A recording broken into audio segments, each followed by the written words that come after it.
Mesdames, messieurs, quel plaisir immense de vous retrouver. Installez-vous confortablement, prenez un café, mettez-vous à l'aise car ce que nous allons décortiquer aujourd'hui dépasse le cadre du simple rectangle vert. C'est une histoire de passion, de chiffres qui donnent le tournis, mais surtout d'un mystère qui plane sur les pelouses marocaines en cette CAN 2025.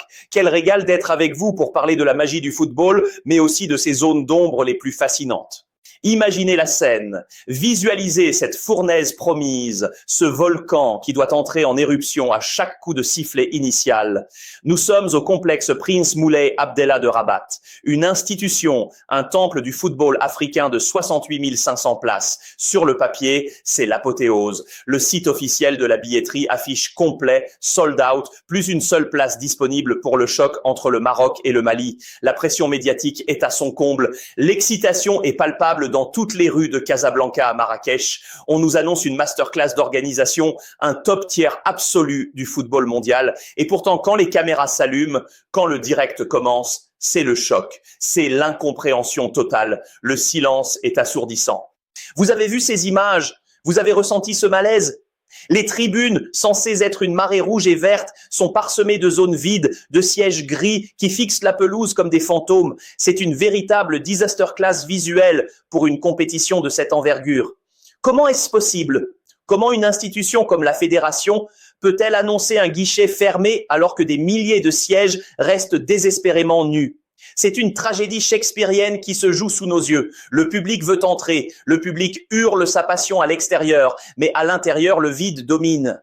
C'est ici que l'analyse tactique de ce chaos commence. On ne parle pas de bloc bas ou de transition rapide, on parle d'une faille dans le système, d'une anomalie qui brise le cœur des supporters. L'argent contre la passion, mes amis. La cupidité a-t-elle tué le rêve de milliers de gamins qui voulaient voir leurs idoles en chair et en os? C'est la question qui brûle toutes les lèvres. Laissez ce chiffre résonner dans votre esprit. Des dizaines de milliers de billets évaporés, vendus mais inutilisés. C'est fascinant et terrifiant à la fois. Vous pensez connaître l'histoire de cette CAN? Vous pensez que tout se joue uniquement sur le talent d'un Brahim Diaz ou la grinta d'un Achraf Hakimi? Vous vous trompez lourdement. Ce qui se passe en coulisses, dans les méandres des serveurs de billetterie, est une enquête digne du parrain. On parle de billets bloqués, de spéculations sauvages, d'un vestiaire de l'ombre où se négocient les émotions des fans. Le football perd-il son âme au profit des statistiques de vente? Regardez l'intensité sur le terrain. Les joueurs sont là, ils sont au prime de leur forme, ils cherchent le moment clutch, ce geste de génie qui va faire basculer le destin. Mais pour qui? Pour des rangées de plastique vides, le poids du maillot est encore plus lourd quand on sent que le peuple est tenu à distance par une barrière invisible et technologique. C'est un gâchis de talent pur, car un artiste sans public, c'est une toile que personne ne regarde. On nous parle de modernité, de billetterie numérique, de sécurité maximale, mais la réalité du terrain, la vérité de l'herbe, nous raconte une toute autre histoire. C'est le combat entre la machine et l'artiste, entre l'algorithme froid et la ferveur populaire qui ne demande qu'à exploser. Est-on en train d'assister à une fraude organisée au détriment de la fête? C'est ce que nous allons découvrir ensemble dans cette enquête exclusive, car ici, sur Alex Footfire, on ne se contente pas des apparences. On cherche la vérité, celle qui fait vibrer les filets et battre les cœurs. Restez bien attentifs, car ce que nous allons révéler sur ces stades fantômes pourrait bien changer votre regard sur l'organisation du football moderne. C'est une épopée technologique et humaine, une bataille pour l'âme de notre sport. Mais attention, car au-delà du talent et des tribunes vides, il y a une tactique bien précise qui se cache derrière ce rideau de fumée. Prêt pour la suite? On continue? Mais attention, car au-delà du talent brut et des cris de joie étouffés, il y a la tactique. Non pas celle de Walid Regragui sur le banc de touche, mais la tactique glaciale des coulisses. Entrez avec moi dans cette zone d'ombre, dans ce vestiaire où l'on ne parle pas de schéma de jeu, mais de schéma financier. C'est là que le football perd son âme au profit des chiffres, et c'est une tragédie shakespearienne qui se joue à l'entrée de nos stades. Vous avez entendu les rumeurs? On parle d'un marché noir qui a pris en otage la ferveur marocaine, des billets raflés par des robots, par des algorithmes sans cœur, pour être revendus à des prix indécents, 200, 300, parfois 500 euros pour un simple siège en tribune latérale. Laissez ces chiffres résonner dans votre esprit. Pour un supporter moyen, c'est le salaire d'un mois qui s'envole pour 90 minutes. C'est le concept même de l'argent contre la passion. La cupidité a-t-elle tué le rêve? En regardant ces sièges vides, la réponse semble couler de source. C'est une disaster class de gestion, un gâchis de talent organisationnel qui vient entacher ce qui devait être la fête du siècle. L'institution Real Madrid ne tremble jamais, dit-on souvent en Europe, mais ici, l'institution de la CAN vacille sous le poids de la spéculation. C'est fascinant et en même temps d'une tristesse infinie. Le public occidental adore juger le gâchis de talent, mais là, c'est le gâchis d'un moment d'histoire que nous observons. On prive les Lions de leur moteur, de leur grinta, de cette communion qui fait la magie du football africain. Imaginez un instant être sur la pelouse, être dans le prime de votre carrière et voir des trous béants dans la foule. Le poids du maillot devient alors une charge solitaire. Et vous savez ce qui est le plus incroyable, c'est que cette fraude, ce système de stade fantôme, se heurte à une réalité humaine indestructible. À l'extérieur du complexe de Rabat, des milliers de fans, de vrais passionnés, sont massés derrière les grilles. Ils ont la grinta, ils ont le drapeau chevillé au corps, mais ils n'ont pas le précieux sésame. C'est le combat de David contre Goliath, le petit supporter passionné contre le titan du business opaque, la beauté du sport contre le foot business, dans sa forme la plus cruelle. Quel régal ce serait pourtant de voir ce stade vibrer à 100%. Mais à la place, on nous sert une masterclass de frustration. On interpellait votre intelligence tout à l'heure. Ne vous laissez pas berner par les communiqués officiels. La santé mentale des supporters est mise à rude épreuve quand la passion est traitée comme une simple marchandise. C'est une pièce de théâtre sombre où les figurants sont absents alors que les billets sont vendus. Mais alors, qui sont les responsables? Est-ce une défaillance technique ou un ego démesuré de certains intermédiaires qui pensent être au-dessus du jeu? Le vestiaire de l'organisation semble avoir lâché le coach, le peuple. On est loin de l'esprit du beau jeu que nous aimons tant. On est dans la précision chirurgicale du profit, là où chaque siège vide est une insulte à l'histoire de notre football. Mesdames, messieurs, restez avec moi, car si le tableau semble sombre, l'analyse ne s'arrête pas là. Nous allons maintenant plonger dans le cœur tactique de ce qui se passe sur le terrain malgré ce vide, car les joueurs, eux, doivent rester clutch. Ils doivent ignorer le silence des sièges vides pour ne répondre qu'à l'appel de la nation. Comment gère-t-on cette pression médiatique quand le stade sonne creux? C'est ce que nous allons disséquer, car le génie ne s'arrête jamais, même dans une arène à moitié pleine. Mais attention, car le véritable tournant du match ne se trouve peut-être pas là où vous l'attendez. On continue? Imaginez un instant, mes amis, ce que peut ressentir un joueur au sommet de son art, un artiste du ballon rond qui s'apprête à fouler la pelouse pour une rencontre capitale. Imaginez le lion qui sort du tunnel, les muscles tendus, l'esprit focalisé sur la victoire, s'attendant à être porté par le souffle de tout un peuple, par cette grinta qui fait vibrer les fondations mêmes de l'institution. Et là, au lieu de la fureur, il rencontre le silence. Au lieu de la marée humaine, il voit des rangées de sièges vides, des espaces abandonnés. C'est une tragédie shakespearienne qui se joue, car le poids du maillot devient soudainement d'une légèreté effrayante quand il n'est pas lesté par les regards de 68 000 passionnés. C'est le paradoxe ultime de cette CAN 2025. On nous vend une masterclass d'organisation, mais sur le terrain, c'est une véritable disaster class émotionnelle qui se dessine. Le football qu'on aime, celui qui nous fait vibrer jusqu'aux larmes, repose sur un équilibre fragile entre la machine et l'artiste. D'un côté, nous avons la machine, ce monstre froid de la billetterie numérique, cet algorithme qui calcule, qui optimise, qui affiche des chiffres records de vente. De l'autre, nous avons l'artiste, le supporter, celui qui donne son âme pour une couleur, pour un drapeau. Et aujourd'hui, au Maroc, la machine semble avoir dévoré l'artiste. L'audience occidentale est fascinée par les montants financiers. Alors parlons-en, parlons de ces investissements colossaux. Des millions, des centaines de millions d'euros ont été injectés pour que ces stades soient des joyaux technologiques. Laissez ce chiffre résonner dans votre esprit. 200 millions d'euros pour la rénovation de ces enceintes. Tout cet argent, toute cette précision chirurgicale pour finir avec des stades fantômes, c'est une question de dignité pour le sport. La cupidité a-t-elle tué le rêve de la communion populaire?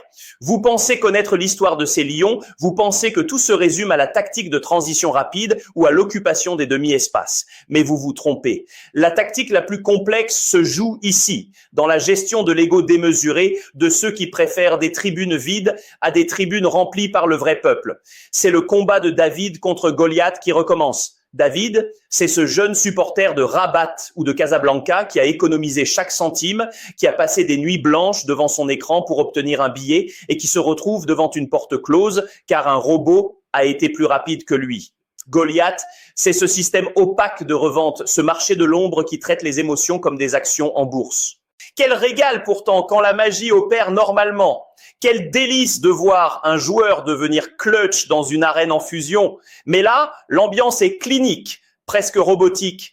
On se croirait dans une simulation, une sorte de jeu vidéo où l'on aurait oublié de charger les personnages dans les tribunes. C'est un gâchis de talent immense. Le public adorera juger ce gâchis, car voir un tel potentiel de ferveur être ainsi gaspillé par une gestion bureaucratique, c'est un crève-cœur. L'institution du football africain mérite mieux que ces sièges gris qui fixent le vide. Elle mérite la chaleur, elle mérite la vie, elle mérite cette folie qui transforme un match en une épopée historique. Interpellons votre intelligence, mesdames et messieurs. Est-ce que le football perd son âme au profit des statistiques? On nous dit que les billets sont vendus, donc l'objectif financier est atteint. Mais qu'en est-il de l'objectif social? Qu'en est-il de la santé mentale de ces joueurs qui se sentent abandonnés au milieu de leur propre fête? Le vestiaire, je peux vous le dire, ressent cette absence. Le vestiaire sait quand le public est là par amour ou quand le public est absent par trahison. On sent une tension, une incompréhension qui grimpe. Et attention, car quand le divorce entre le terrain et les tribunes est consommé, c'est toute la magie qui s'évapore. Mais ne nous y trompons pas, malgré ce décor étrange, la vérité finit toujours par éclater sur le rectangle vert. Les lions restent des prédateurs et leur grinta ne dépend pas uniquement du bruit ambiant, même si celui-ci est leur carburant naturel. Nous allons continuer d'analyser, de décortiquer cette anomalie, car chaque zone vide dans ce stade est une pièce d'un puzzle que nous allons reconstituer ensemble. Est-ce une fraude massive ou une erreur technique monumentale? La suite de notre enquête va vous plonger encore plus profondément dans les secrets de cette CAN. On continue? Mais attention, car au-delà du talent pur et de la magie des pelouses, il y a la tactique qui se joue dans l'ombre glacée du digital. C'est ici, mesdames et messieurs, que notre approche Netflix prend tout son sens. On ne crie pas, on ne s'emporte pas inutilement, on raconte une histoire sombre et fascinante, une véritable tragédie shakespearienne qui se déploie de Rabat à Casablanca. Imaginez-vous dans les coulisses de cette CAN 2025, là où les décisions se prennent avec la précision chirurgicale d'un scalpel. On parle de chiffres, des chiffres énormes qui doivent résonner dans votre esprit, des montants qui donnent le tournis, 700 000 documents analysés par notre intelligence artificielle. Laissez cette donnée s'ancrer dans votre conscience, car nous savons que l'audience occidentale est fascinée par ces masses de données et ces enjeux financiers colossaux. Vous pensez connaître l'histoire des stades sold out du Maroc? Vous pensez que c'est un simple bug informatique? Vous vous trompez lourdement. Ce que nous découvrons, ce que nous décortiquons ensemble, c'est une masterclass de manipulation numérique. D'un côté, nous avons la vitrine, la performance parfaite en apparence avec ce badge rouge complet qui brille sur les écrans. Mais de l'autre, la réalité du terrain nous offre une disaster class absolue, un spectacle désolant de tribunes vides qui sonnent creux comme une arène abandonnée au milieu d'une fête nationale. On est en plein dans l'archétype de David contre Goliath, le petit supporter passionné, celui qui a la grinta face au monstre froid du foot business qui ne calcule que des profits. On doit se poser la question, celle qui fâche, celle qui gratte. Le football est-il en train de perdre son âme au profit des statistiques de vente et des rapports d'audit? C'est le dilemme éternel entre l'argent et la passion. On voit des joueurs top tier, des athlètes qui sont au prime de leur carrière, des génies qui devraient être portés par une foule en délire, se retrouver dans une ambiance de match d'entraînement. C'est une véritable fraude, une fraude qui entache l'institution même du football africain et de la CAF. On ne parle plus de sport, on parle d'ego démesuré de la part de certains intermédiaires qui traitent les billets comme des clauses libératoires dans un mercato fou. Le vestiaire de l'organisation semble avoir totalement lâché le bon sens. La pression médiatique monte et la santé mentale des supporters, ce sujet si crucial et si porteur aujourd'hui, est mise à rude épreuve par ce sentiment d'injustice flagrant. Comment expliquer à un enfant qui idolâtre ses héros qu'il ne peut pas entrer alors que le stade est à moitié vide? C'est le gâchis de talent organisationnel poussé à son paroxysme. Le public adore juger ce genre de gâchis et ici, c'est un festival. On traite le peuple comme une variable d'ajustement alors qu'il est l'essence même du jeu. Le poids du maillot n'a de sens que s'il est porté par la ferveur, par ce cri qui vient du cœur et qui transforme un simple match en une épopée historique. Quel régal ce serait pourtant de voir ces 68 000 places occupées par des poumons qui hurlent leur amour du drapeau. Mais à la place, nous avons une gestion robotique, une machine qui tente d'étouffer l'artiste. C'est fascinant, c'est terrible. Et c'est surtout une analyse chirurgicale que nous devons mener jusqu'au bout pour comprendre qui tire réellement les ficelles. On interpellait votre intelligence tout à l'heure et je vous le demande encore. À qui profite ce vide? Qui a intérêt à ce que les billets soient vendus mais que les sièges restent nus? Les réponses se cachent dans les méandres de ce foot business que nous dénonçons. Mais attention, car au-delà de ces chiffres et de ces serveurs, il y a une dimension humaine, une trahison qui va vous bouleverser. On continue? Mais attention, car au-delà de cette gestion comptable, il y a la chair, le sang et ce que certains appellent déjà la grande trahison de cette CAN 2025. Mesdames, messieurs, installez-vous bien, car nous entrons dans le vif du sujet, dans ce vestiaire où les cœurs se brisent. C'est une tragédie shakespearienne qui se joue non plus seulement dans les tribunes vides de Rabat, mais dans le destin même des léopards de la République démocratique du Congo. Quel régal de voir cette équipe jouer, mais quel déchirement de voir ce qui se passe en coulisses. On parle ici d'un archétype narratif puissant, David contre Goliath, ou plutôt l'enfant du pays contre l'élite expatriée. Sébastien Desabres, cet homme à la précision chirurgicale, fait face à un dilemme qui secoue toute l'Afrique centrale. D'un côté, nous avons les joueurs locaux, ces guerriers de Kinshasa, de Lubumbashi, qui ont la grinta, qui connaissent le poids du maillot et la poussière des terrains du continent. De l'autre, la tentation des pros d'Europe, des noms qui brillent dans le top tier des championnats occidentaux, mais qui ne ressentent peut-être pas la même émotion populaire. C'est ici que l'angle de l'argent contre la passion prend tout son sens. La cupidité a-t-elle tué le rêve des locaux? C'est la question qui brûle les lèvres de tous les supporters congolais en colère. On assiste à une véritable disaster class dans la gestion humaine de ce groupe. Imaginez ces talents du championnat national, ces génies qui attendent leur prime, leur moment de gloire et qui voient des places de titulaires réservées à des joueurs qui n'ont parfois jamais foulé le sol africain avant cette compétition. C'est une cassure, un gâchis de talent pur que le public adore juger sévèrement. Laissez ce chiffre résonner dans votre esprit. Des milliers de supporters réclament justice pour leurs joueurs locaux, mais le foot business semble imposer ses règles. Est-ce que le football perd son âme au profit des noms ronflants et des valeurs marchandes sur le mercato? C'est fascinant de voir comment l'institution de la sélection nationale peut être ébranlée par ce débat entre la machine et l'artiste. Le génie d'un joueur local, forgé dans la difficulté, vaut-il moins que les statistiques d'un remplaçant en Ligue 1 ou en Premier League? Vous pensez connaître l'histoire de cette équipe de la RDC? Vous pensez que Desabres a toutes les cartes en main? Vous vous trompez, la pression médiatique est telle que chaque choix devient une déclaration de guerre. C'est le concept même de la santé mentale qui est ici en jeu pour ces jeunes joueurs locaux qui se sentent comme des fraudes dans leur propre pays, simplement parce qu'ils n'ont pas la clause libératoire ou le salaire mirobolant des stars d'Europe. Et pourtant, mes amis, c'est là que la magie peut opérer. Car dans cette adversité, dans cette trahison perçue, naît souvent une force incroyable. Mais attention, car l'IA a parlé. Oui, vous m'avez bien entendu. Nous avons lancé des simulations, 100 000 itérations de cette finale, et les résultats sont au-delà de tout ce que vous pouvez imaginer. La machine a choisi son camp, et ce n'est pas forcément celui que les experts attendent. On interpellait votre intelligence tout à l'heure, et je vous le demande à nouveau. Qui mérite réellement de porter ce maillot? Est-ce celui qui a la technique parfaite apprise dans les académies européennes, ou celui qui porte en lui la magie et l'émotion d'un peuple tout entier? C'est le climax de notre récit, le moment où le destin bascule. Mais ne partez pas, car la chute de cette histoire, la communion finale que nous allons vivre dans la 6e partie, va vous laisser sans voix. On continue? Mesdames, messieurs, nous y sommes. Nous arrivons au dénouement de cette épopée fascinante que nous avons vécue ensemble. C'est une tragédie shakespearienne qui se joue sous nos yeux, une histoire sombre et fascinante que nous avons tenté de décortiquer avec cette approche que vous aimez tant, cette approche Netflix où chaque détail, chaque silence, chaque chiffre compte. Quel régal d'avoir partagé cette intensité avec vous. Aujourd'hui, on ne se quitte pas. On se retrouve au sommet de notre analyse, là où le football qu'on aime rencontre sa propre vérité. Car au-delà du bloc bas, de la transition rapide ou des demi-espaces, ce qui compte, c'est l'âme du jeu que nous ne voulons pas voir s'évaporer.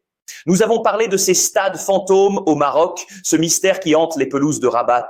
C'est le symbole ultime du duel entre l'argent et la passion. La cupidité a-t-elle fini par tuer le rêve? Laissez ce chiffre résonner dans votre esprit, laissez-le s'ancrer dans votre conscience. 200 millions d'euros investis pour des sièges vides alors que le peuple crie sa ferveur à l'extérieur. C'est une véritable disaster class de gestion et de communication. L'audience occidentale, nous le savons, est fascinée par ces montants financiers astronomiques, par ces infrastructures qui brillent, mais le vrai supporter, lui, est fasciné par le bruit, par l'odeur de la pelouse, par la grinta qui transforme un match en légende. Le public adore juger le gâchis de talent et ici, c'est le gâchis d'une communion nationale qui nous attriste profondément. Le football perd-il son âme au profit des statistiques de vente et des algorithmes de billetterie? C'est la beauté du sport contre le foot business, un combat que nous devons mener pour protéger l'émotion pure. Puis nous avons plongé dans le secret du vestiaire de la RDC. C'est là que le récit de David contre Goliath prend une forme humaine et déchirante. D'un côté, les joueurs locaux, ces artistes du quotidien formés dans la fureur des stades africains, et de l'autre, les machines rodées des championnats d'Europe, des joueurs top tier qui vivent sous une pression médiatique constante. Sébastien Desabre est face à un choix qui marquera l'histoire de cette nation. Va-t-il privilégier le nom sur le maillot ou la sueur sur le terrain? C'est une question d'institution. Le club, la sélection, le drapeau sont au-dessus des individus et des égos démesurés. Le poids du maillot est bien trop lourd pour ceux qui ne le portent que par intérêt ou par défaut. Certains joueurs, pourtant au prime de leur carrière, risquent de devenir des fallen heroes, des héros déchus, s'ils oublient que le talent sans l'amour du peuple n'est qu'un gâchis par orgueil. On parle de santé mentale, on parle de la peur de l'échec. Mais au final, seul le terrain dit la vérité, loin des rumeurs de mercato ou des clauses libératoires. Vous pensez connaître la fin de cette histoire? Vous pensez que tout est déjà écrit dans les bureaux de la fédération? Vous vous trompez. L'intelligence artificielle a parlé, mes amis. Après 100 000 itérations, après avoir analysé chaque masterclass tactique et chaque défaillance humaine, elle nous dit que le génie l'emporte toujours sur la machine. Elle nous dit que le moment clutch, ce moment où le destin bascule dans l'éternité, appartient à celui qui joue pour son peuple, pour son histoire, pour sa terre.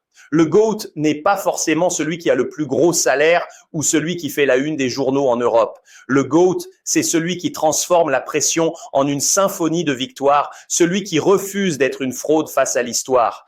Alors, installez-vous une dernière fois et regardez le tableau noir. Est-ce que nous assistons à la fin d'une ère ou au début d'une révolution pour le football africain? Le football que nous aimons est à la croisée des chemins. C'est une pièce de théâtre où vous, les supporters, êtes les acteurs principaux, le moteur de chaque exploit. Qui est la véritable fraude dans cette histoire? Est-ce le système de billetterie numérique ou ceux qui tournent le dos aux talents locaux pour satisfaire le business?